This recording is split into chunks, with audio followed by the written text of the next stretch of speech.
Smarter faster better by Charles Duhigg. कैसे इंसान और टीमें ज्यादा स्मार्ट, फास्ट और इफेक्टिव बन सकती हैं। यह किताब बताती है कि प्रोडक्टिविटी का मतलब ज्यादा मेहनत नहीं, बल्कि सही तरीके से सोचने और काम करने की आदत है।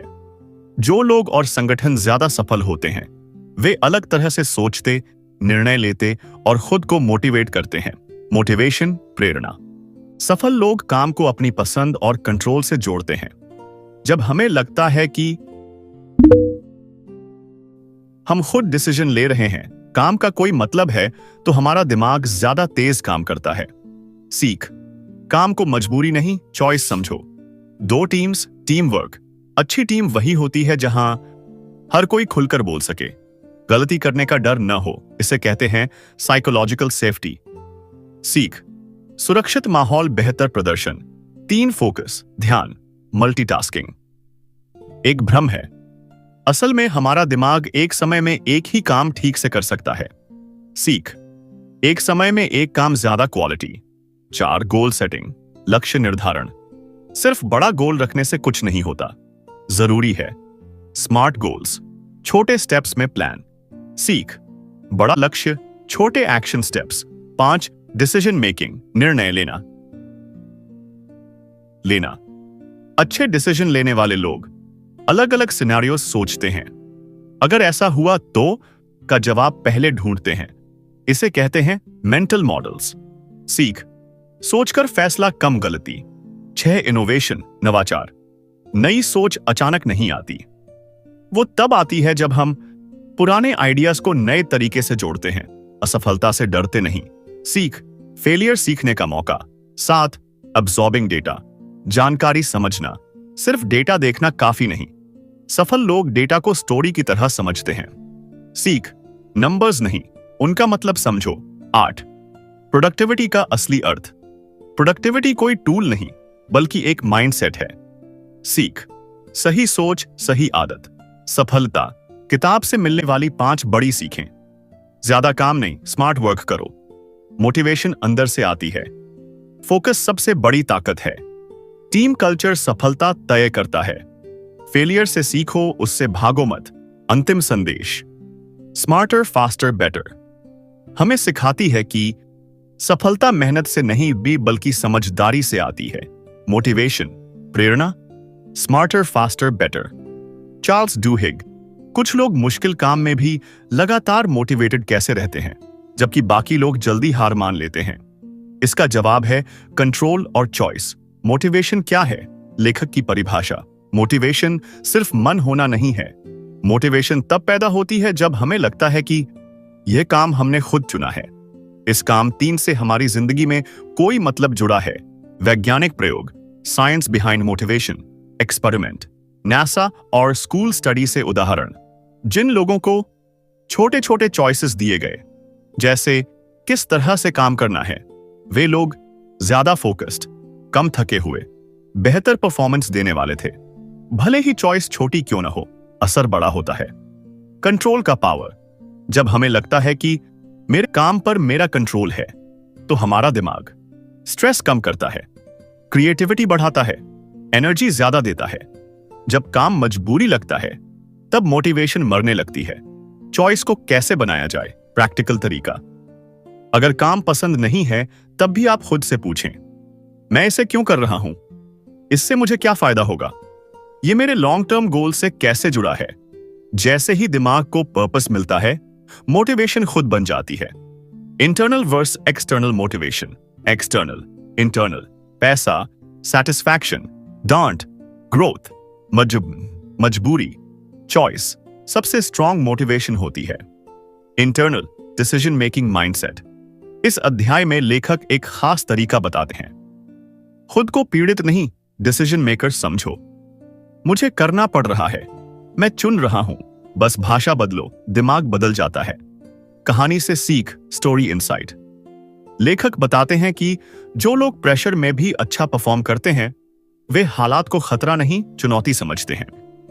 इसे कहते हैं रिफ्रेमिंग। 1 चॉइस लैंग्वेज, हर काम से पहले बोलो, मैं यह चुन रहा हूं क्योंकि। 2 पर्पस लिंकिंग, हर काम को अपने बड़े लक्ष्य से जोड़ो। 3. Control list. दिन में सिर्फ 3 ऐसे काम लिखो जिन पर तुम्हारा पूरा कंट्रोल है।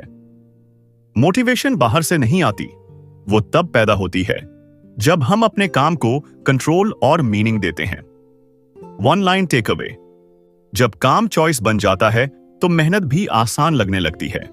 अगर आप चाहें तो मैं teams, team work, smarter, faster, better. Charles Duhigg. कुछ टीमें असाधारण प्रदर्शन क्यों करती हैं जबकि समान प्रतिभा वाली दूसरी टीमें असफल क्यों हो जाती हैं? जवाब है टीम कल्चर। न कि सिर्फ टैलेंट। लेखक का मुख्य सिद्धांत, बेस्ट टीमें वे नहीं होती जिनमें सबसे स्मार्ट लोग हों, बल्कि वे होती हैं जहां लोग सुरक्षित महसूस करते हैं। इसे कहते हैं psychological safety. Scientific research, Google's का अध्ययन, गूगल प्रोजेक्ट एरिस्टोटल। गूगल ने 100 से अधिक टीम्स का अध्ययन किया। उन्होंने सोचा था सबसे इंटेलिजेंट लोग बेस्ट टीम, लेकिन सच यह निकला कि सबसे जरूरी फैक्टर था साइकोलॉजिकल साफ्ता। साइकोलॉजिकल साफ्ता क्या है?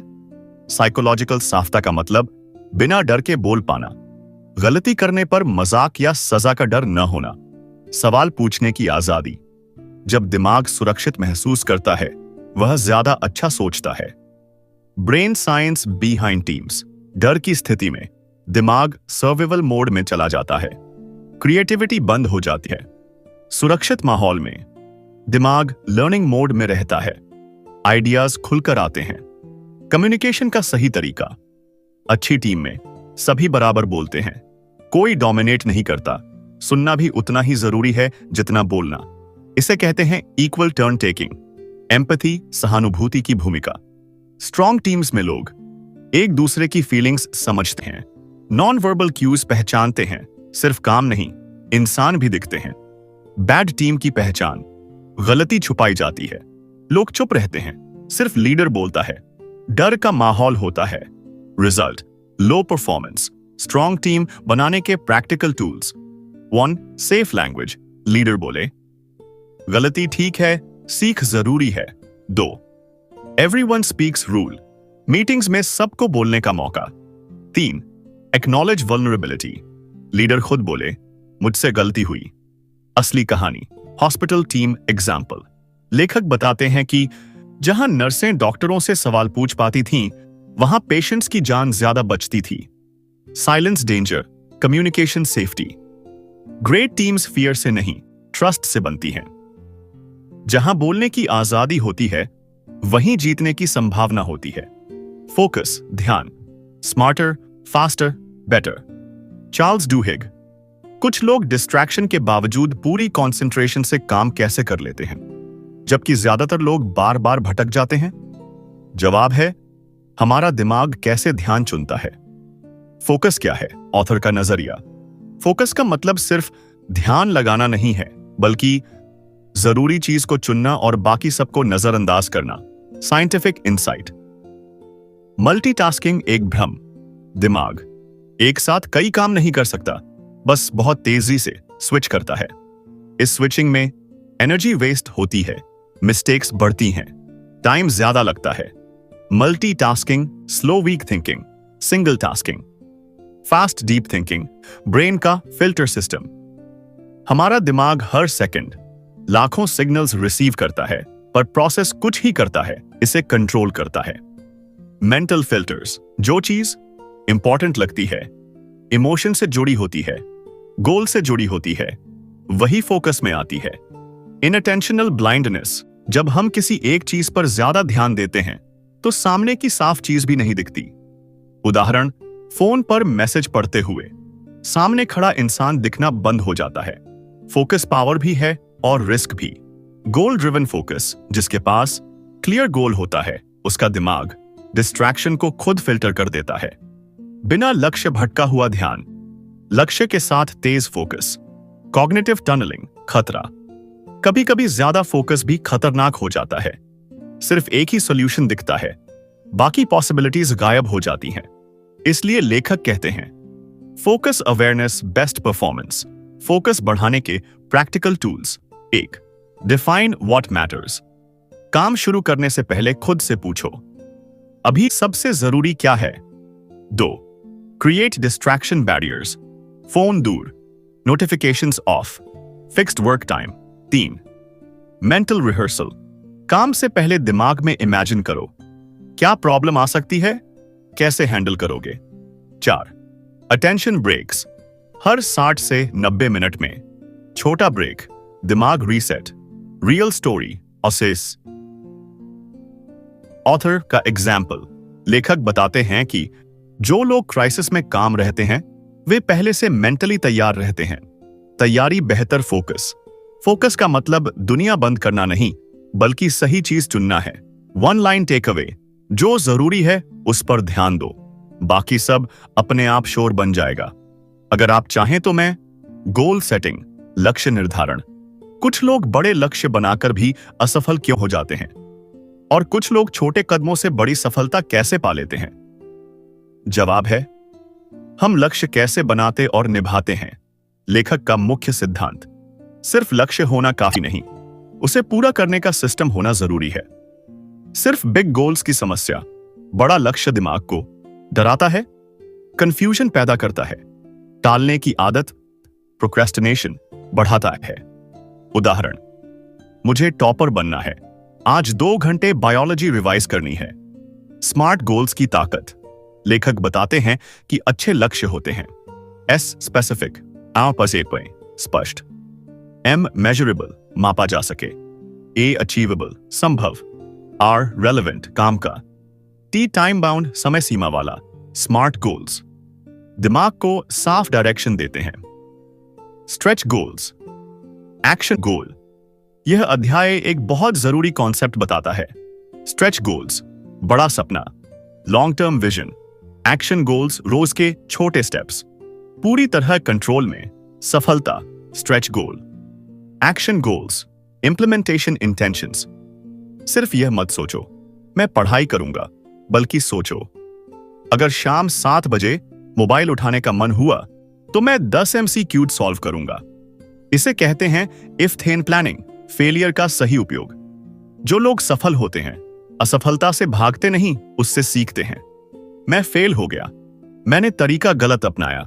प्रोग्रेस ट्रैकिंग का असर.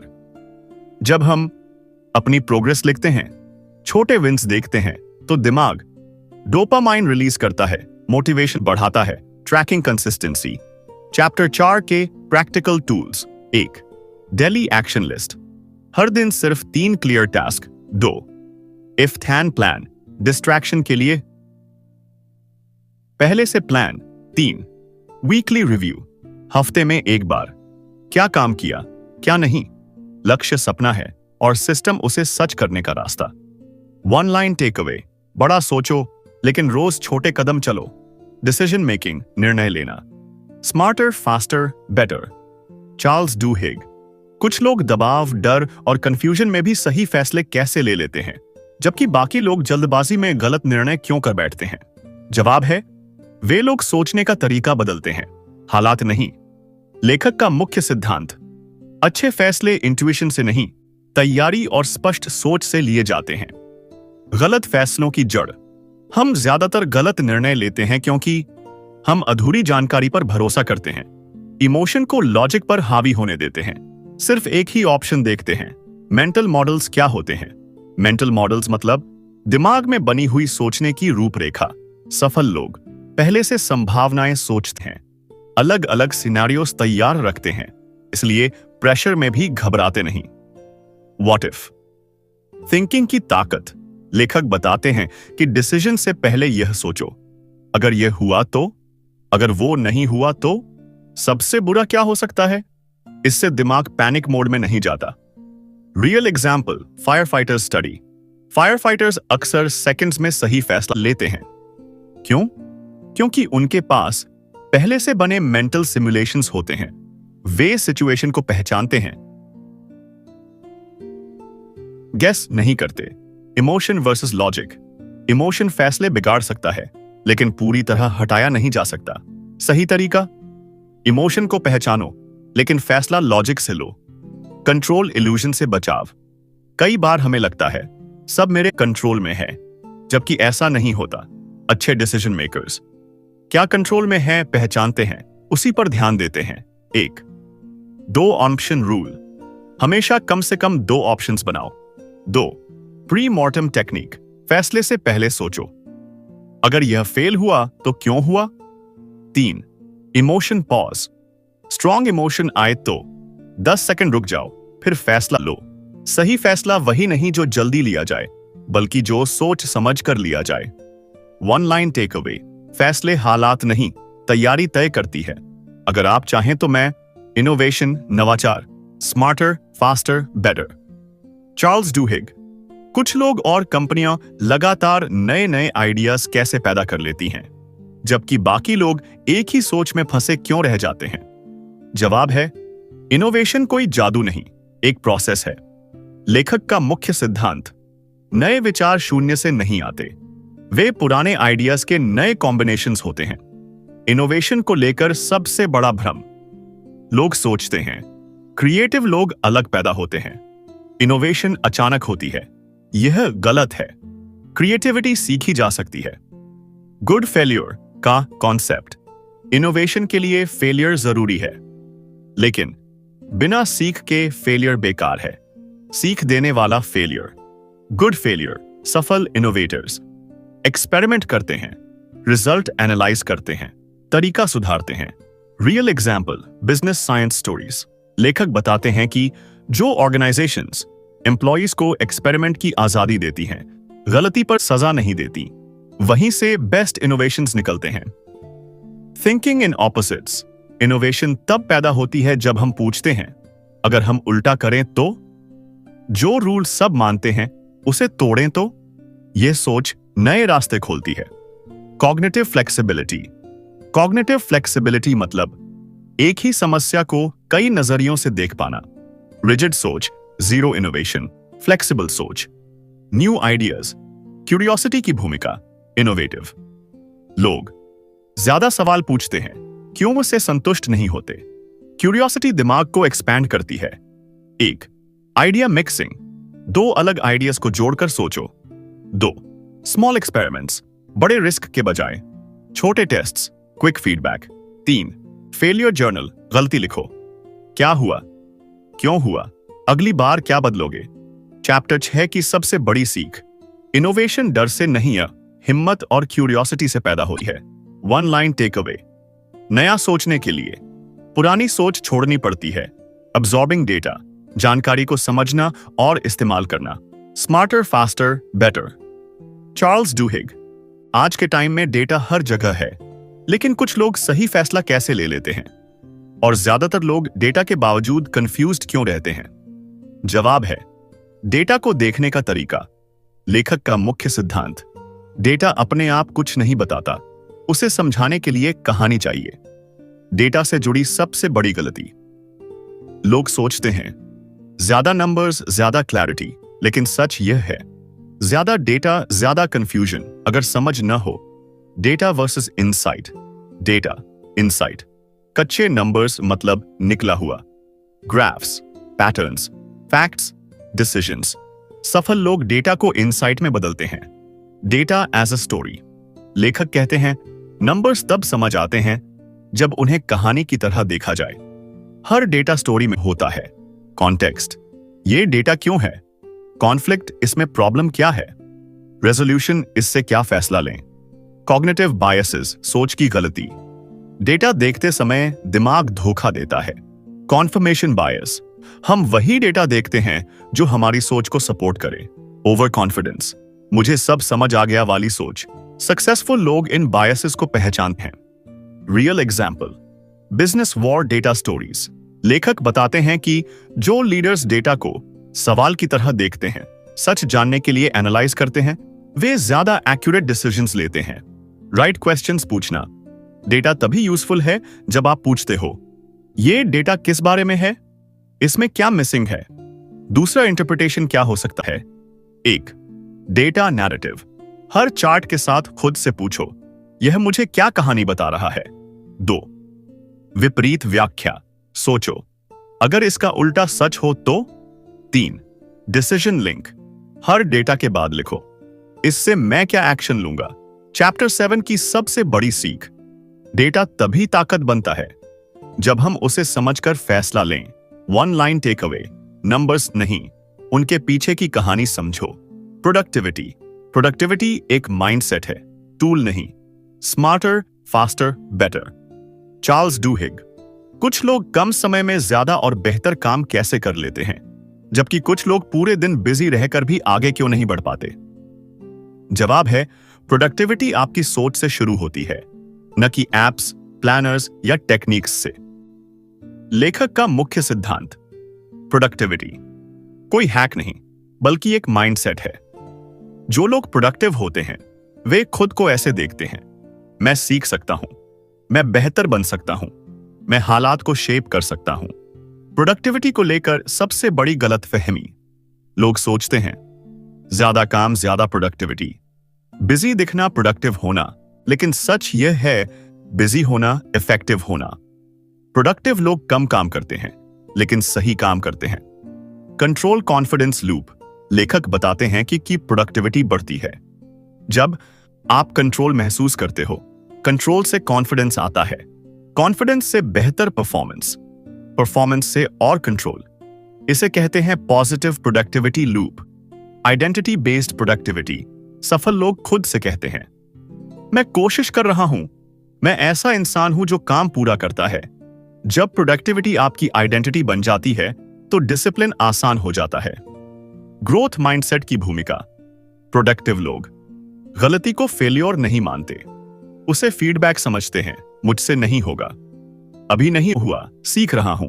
सेल्फ बिलीफ का असर, जब इंसान खुद पर भरोसा करता है फोकस बढ़ता है, डर कम होता है, कंसिस्टेंसी आती है। प्रोडक्टिविटी का रूट है सेल्फ बिलीफ। चैप्टर 8 के practical tools. 1. Daily win rule, हर दिन कम से कम एक काम पूरा करो जिससे खुद पर भरोसा बढ़े। 2. कंट्रोल क्वेश्चंस, दिन शुरू होने से पहले पूछो आज मेरे कंट्रोल में क्या है, मैं क्या बेहतर कर सकता हूं। 3. आइडेंटिटी स्टेटमेंट, रोज खुद से बोलो मैं फोकस्ड और डिसिप्लिन्ड इंसान हूं। प्रोडक्टिविटी बाहर से नहीं आती, वो अंदर की सोच से पैदा होती है।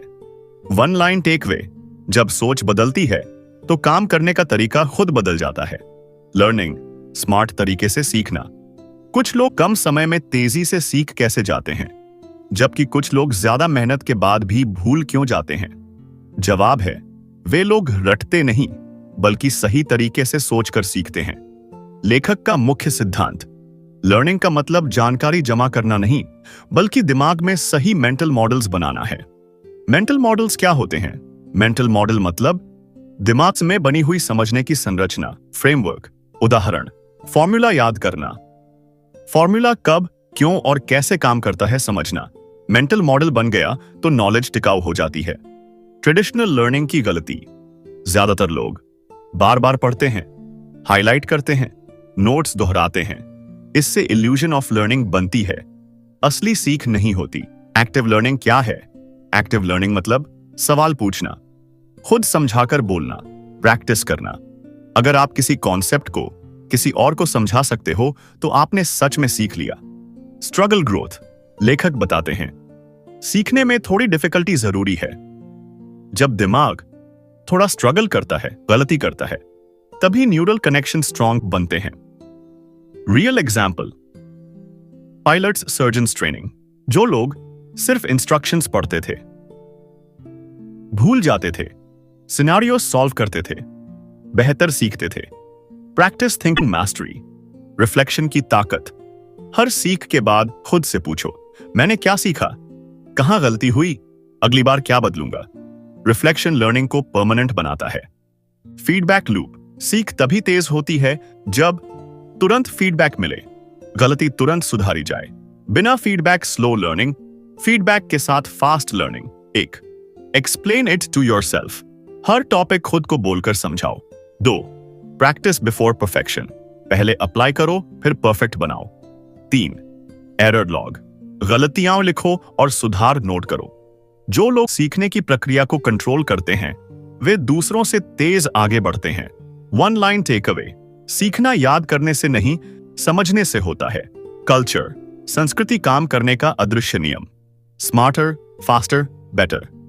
Charles Duhigg. कुछ ऑर्गेनाइजेशंस और समाज लगातार बेहतर क्यों होते जाते हैं, जबकि दूसरे बार बार वही गलतियां क्यों दोहराते हैं? जवाब है कल्चर, संस्कृति, यानी लोग असल में कैसे सोचते और व्यवहार करते हैं। लेखक का मुख्य सिद्धांत, कल्चर वो नहीं जो हम कहते हैं, बल्कि वो है जो हम बार बार करते हैं। रूल्स लिखे जा सकते हैं, लेकिन कल्चर आदतों और संकेतों, सिग्नल से बनता है। रियल स्टोरी, कोरियन एयर का उदाहरण। एक समय कोरियन एयर को दुनिया की सबसे अनसेफ एयरलाइंस माना जाता था।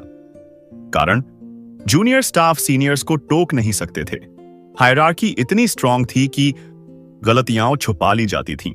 Result, accidents. कल्चर चेंज कैसे हुआ? कोरियन एयर ने कॉकपिट लैंग्वेज बदली, जूनियर्स को बोलने की ट्रेनिंग दी, रिस्पेक्ट से ज्यादा सेफ्टी को प्रायोरिटी दी। धीरे धीरे कल्चर बदला, एयरलाइन वर्ल्ड की सेफेस्ट एयरलाइंस में शामिल हो गई। कल्चर कैसे काम करता है? कल्चर दिमाग को यह सिखाता है यहां क्या सही है, क्या गलत है, किस बात पर रिवॉर्ड मिलेगा। लोग रूल्स से ज्यादा सिग्नल्स फॉलो करते हैं। कल्चरल सिग्नल्स, संकेत। सिग्नल्स हो सकते हैं लीडर का व्यवहार, गलती पर रिएक्शन, किसे प्रेज मिलता है। लोग वही दोहराते हैं जिसे ऑर्गेनाइजेशन एक्सेप्ट करती है। टॉक्सिक कल्चर की पहचान, सवाल पूछने पर सजा, गलती छुपाना, डर का माहौल, सिर्फ रिजल्ट प्रोसेस नहीं। ऐसी कल्चर प्रोडक्टिविटी मार देती है। हेल्थी कल्चर की पहचान, खुली कम्युनिकेशन, गलती सीख, फेयरनेस, शेयर्ड पर्पस। ऐसी कल्चर में लोग एक्स्ट्रा एफर्ट खुद देते हैं। कल्चर और इंडिविजुअल बिहेवियर। कल्चर हमें बिना सोचे रिएक्ट करना सिखाती है, डिफॉल्ट बिहेवियर तय करती है। इसलिए कल्चर बदलना मतलब लोगों की आदत बदलना। एक, विजिबल वैल्यूज, जो वैल्यू इंपॉर्टेंट है उसे एक्शन में दिखाओ। दो, रिवॉर्ड द राइट बिहेवियर, सिर्फ सक्सेस नहीं, सही एफर्ट को भी रिवॉर्ड दो। तीन, स्पीक अप एनवायरनमेंट, हर लेवल पर बोलने की आजादी। कल्चर बदलो तो परफॉर्मेंस अपने आप बदल जाएगी। वन लाइन टेक अवे, लोग वही करते हैं जिसे कल्चर चुपचाप सही मानता है। स्मार्टर, फास्टर, बेटर सिखाती है कि motivation, teams, focus, goals, decisions, innovations, data और लर्निंग, प्रोडक्टिविटीज, कल्चर सब मिलकर हमें स्मार्ट, फास्ट और बेटर बनाते हैं। द अल्टीमेट फ्रेमवर्क, इस अंतिम अध्याय का मुख्य उद्देश्य।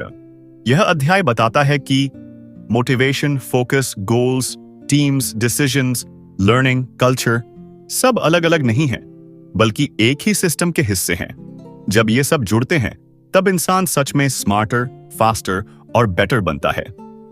लेखक का सबसे बड़ा संदेश, प्रोडक्टिविटी कोई टैलेंट नहीं है, यह चॉइसेस और हैबिट्स का नतीजा है। सफल लोग अलग नहीं होते, बस अलग तरीके से सोचते और रिएक्ट करते हैं। सक्सेस का कंप्लीट लूप, पूरा चक्र। एक, मोटिवेशन, काम को चॉइस समझना। दो, फोकस, जरूरी चीज चुनना। तीन, गोल्स, बड़े सपने, छोटे स्टेप्स। चार, निर्णय, सोच समझकर फैसला। पांच, इनोवेशन, एक्सपेरिमेंट और लर्निंग। छह, डेटा, नंबर्स से सही मीनिंग निकालना। सात, लर्निंग, रट्टा नहीं, अंडरस्टैंडिंग। आठ, प्रोडक्टिविटी, माइंडसेट और सेल्फ बिलीफ। नौ, कल्चर, सही एनवायरनमेंट। एक भी कड़ी कमजोर हुई तो परफॉर्मेंस टूट जाती है। Control is the core idea, पूरी किताब का हिडन सेंट्रल आइडिया है। जब इंसान को कंट्रोल महसूस होता है वह बेहतर परफॉर्म करता है। कंट्रोल मतलब मैं डिसाइड कर सकता हूं, मैं सीख सकता हूं, मैं इंप्रूव कर सकता हूं। असफल लोग कहां चूकते हैं? वे कहते हैं हालात खराब हैं, समय नहीं है, सिस्टम गलत है। सफल लोग पूछते हैं मेरे कंट्रोल में क्या है, मैं क्या बदल सकता हूं? आइडेंटिटी शिफ्ट से सबसे गहरी सीख। किताब का आखिरी साइकोलॉजिकल पॉइंट, मैं कोशिश कर रहा हूं, मैं वही इंसान हूं जो सीखता है, अडेप्ट करता है और जीतता है। जब आइडेंटिटी बदलती है तो बिहेवियर अपने आप बदल जाता है। लॉन्ग टर्म ग्रोथ फॉर्मूला, लेखक बताते हैं शॉर्टकट्स टेम्पररी होते हैं, हैबिट्स परमानेंट होती हैं। स्मार्टर, फास्टर, बेहतर बनना एक दिन का काम नहीं, एक सोच का नाम है। Final practical framework daily life के लिए। रोज खुद से 3 सवाल पूछो। आज मेरे कंट्रोल में क्या है? सबसे जरूरी काम कौन सा है? इससे मैं क्या सीखूंगा? जो लोग अपनी सोच बदल लेते हैं वही अपनी किस्मत बदलते हैं। Ultimate 1 line takeaway. Smarter, faster, better बनने के लिए दुनिया नहीं